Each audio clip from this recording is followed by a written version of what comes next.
గురుగారు, ఈరోజు ఏకాదశి. ఈ ఏకాదశిని సర్వ ఏకాదశి అని అంటారు. ఈ తిథి యొక్క ప్రత్యేకత ఏమిటి తెలియజేస్తారా? సర్వ ఏకాదశి. ఏకాదశి చాలామంది సంప్రదాయవాదులకు తెలిసినటువంటి పదమే. కాకపోతే ఈరోజు సర్వ ఏకాదశి, సర్వులకు ఏకాదశి. అది ఇక్కడ విశేషం.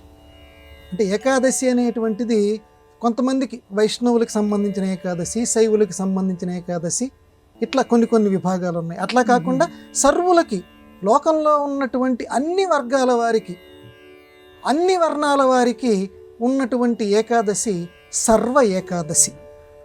ఏంటండి, దీనికి ఇంకో పేరు కూడా ఉంది, ఆమలకి ఏకాదశి. ఆమలకము అని అంటే ఉసిరికాయ. కరతలామలకము అని ఒక మాట ఉంది. కరతల ఆమలకము అంటే అరచేతిలో ఉసిరికాయ.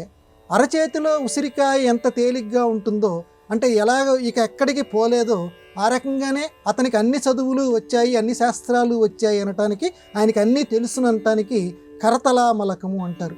ఇదిగో ఈ సర్వ ఏకాదశి కూడా ఆమలికి ఏకాదశి.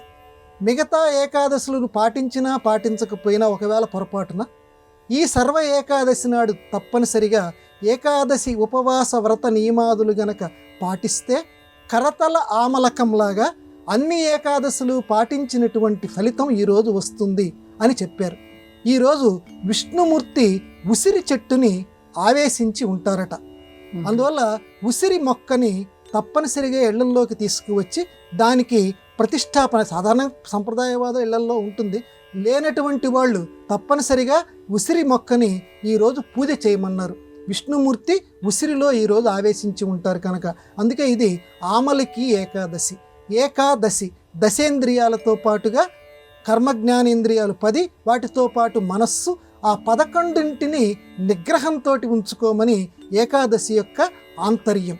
పూజ ఏమో బాహ్యం, ఆంతర్యంగా ఉన్నటువంటి ఉద్దేశం ఏంటంటే మన కంట్రోల్లో, మన నియంత్రణలో 11 ఇంద్రియాలని ఉంచుకోవటము. అది ఉపవాసము మొదలైనటువంటి దీక్షల ద్వారా, అందులోనూ విశ్వమంతా వ్యాపించి ఉన్నటువంటి విష్ణుదేవుడి యొక్క అనుగ్రహాన్ని పొందటము. అది ఈరోజు సర్వ ఏకాదశి నాడు అందరూ పొందెదరు గాక.